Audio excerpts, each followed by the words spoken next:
You got the raise. You upgraded the apartment. You started ordering food more often. Maybe you bought the newer car. And somehow, you still feel financially stuck. That's the trap nobody warns you about. Most people believe making more money automatically creates wealth. But in reality, for millions of people, higher income simply creates higher expenses. And over time, the lifestyle expands faster than the bank account. This is called lifestyle inflation. And it quietly destroys more financial futures than low income ever does. Because the moment your spending rises to match your paycheck, you reset the game back to zero.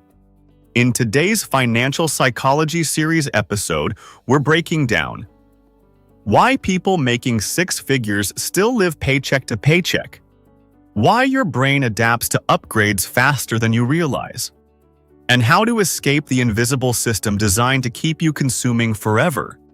If you've ever wondered why more money never feels like enough, this video might completely change the way you think about wealth. And if you enjoy psychology, money, and financial freedom content, like, comment, share, and subscribe to Smart Money Compounds. Let's begin. Most people grow up believing income is the goal. Get the better job, make more money, earn the promotion, and your financial problems disappear. But income alone doesn't determine wealth. Your habits do. Two people can make the exact same salary and end up in completely different financial realities. One builds assets, the other builds bills. One buys freedom, the other buys appearances. And here's what's dangerous. Lifestyle inflation feels normal. It rarely happens all at once. It happens slowly, quietly, almost invisibly. A nicer car payment, a slightly more expensive apartment, more subscriptions, more eating out, more convenience, more upgrades. And eventually, your financial life becomes heavier and heavier. Not because you're failing, but because every increase in income immediately gets assigned a new expense. Most people never experience the feeling of getting ahead, because they increase their lifestyle every time they increase their income. And modern culture encourages this behavior constantly. Social media makes normal life feel insufficient. Comparison becomes non-stop. Suddenly, everybody online seems richer than you. Better vacations, better homes, better clothes, better experiences. And psychologically, humans adapt fast. The exciting new purchase that once felt amazing becomes normal incredibly quickly. That's why people keep chasing bigger upgrades. The emotional high fades. So they buy again, and again, and again, not realizing they're building a financial prison disguised as success. Your brain is not naturally designed for long-term wealth building. It's designed for survival. And survival brains prioritize immediate rewards. That's why spending feels good instantly. But investing often feels boring. One gives dopamine now. The other gives freedom later.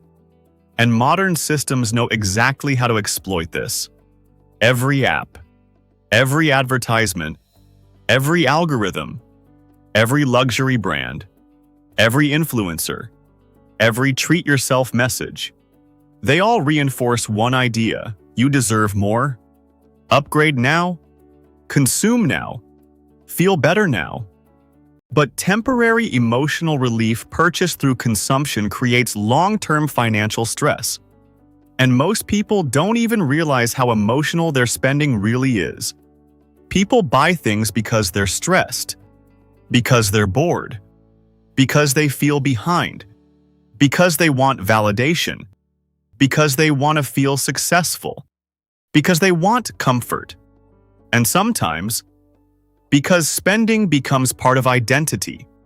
The car becomes identity. The neighborhood becomes identity. The clothes become identity. The lifestyle becomes identity. which makes downsizing psychologically painful, even when it's financially necessary. This is why some people making $50,000 feel calm, while others making $250,000 feel trapped.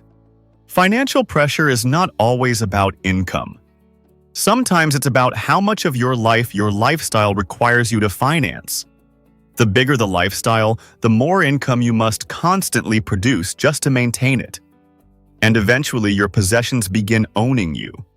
One of the most expensive financial decisions people make is trying to look rich, not become rich. Look rich. And there's a massive difference. Looking rich is expensive. Being wealthy is often surprisingly quiet. Many people spend years financing appearances. Luxury cars with giant monthly payments. Designer clothes bought on credit. Expensive apartments they barely enjoy because they're always working. Vacations financed with debt. Lifestyle subscriptions draining money every month. And meanwhile, their future self gets almost nothing. No investments, no assets, no freedom, just bills. And the pressure keeps increasing. Because once you normalize a lifestyle, it becomes emotionally difficult to step backward. That's how lifestyle inflation traps people. Your income rises, your spending rises, your obligations rise, your stress rises. And suddenly, you need your high income just to survive the lifestyle your high income created. This is why so many professionals feel stuck. They don't have financial freedom. They have financial dependency. A golden cage.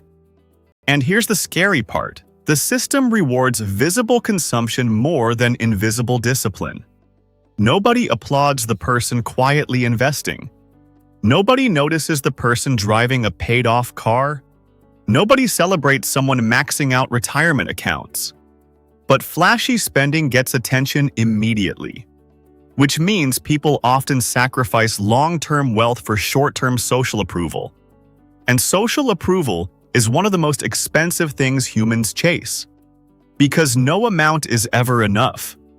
There will always be somebody richer, somebody newer, somebody flashier.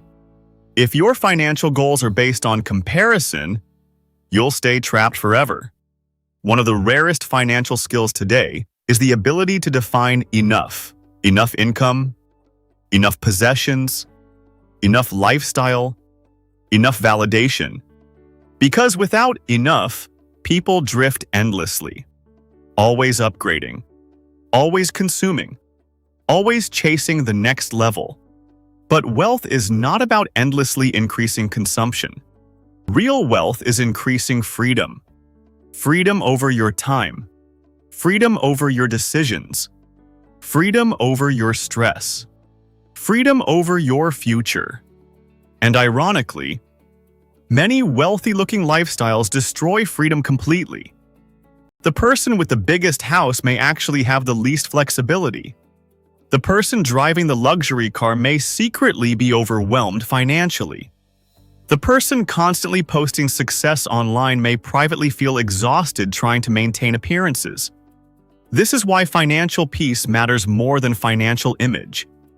Peace comes from margin, from low stress, from manageable expenses, from savings, from investments, from knowing you could survive uncertainty.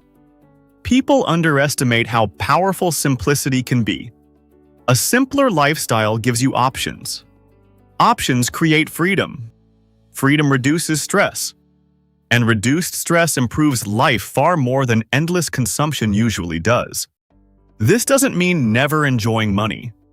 It means spending intentionally instead of emotionally. Building a life that supports your future instead of competing with it. Because every dollar has two jobs: improve your present or improve your future.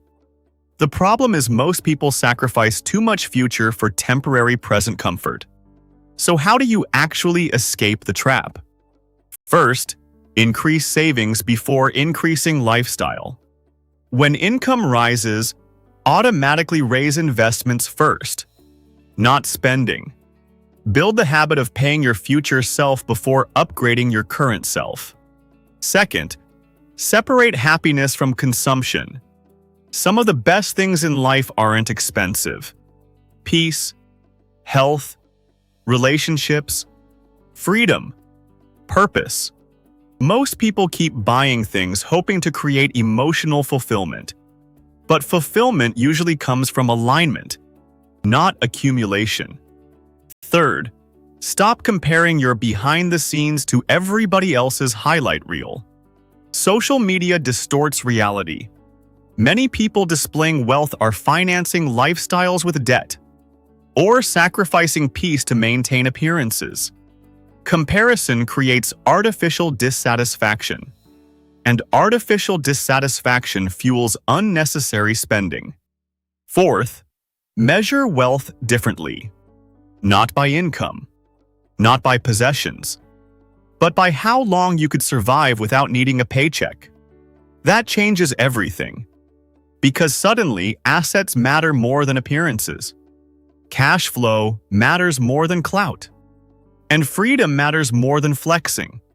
Finally, understand this. The goal is not to look successful. The goal is to become financially unshakable, quietly, consistently, over time. That's how real wealth is built. Not through constant upgrades, but through controlled behavior, discipline, patience, and resisting the pressure to spend every dollar you earn. Most people don't stay broke because they never made more money. They stay broke because every financial improvement became a lifestyle upgrade instead of a wealth-building opportunity. And the hardest part? The trap feels successful while it's happening. That's why financial psychology matters. Because money problems are rarely just math problems. They're behavioral, emotional, social, psychological. If you can master the psychology behind money, you can completely change your financial future. So ask yourself honestly, if your income doubled tomorrow, would your investments grow? Or would your lifestyle? Drop your answer in the comments. And if you enjoyed this episode of the Financial Psychology series, like, share, comment, and subscribe to Smart Money Compounds.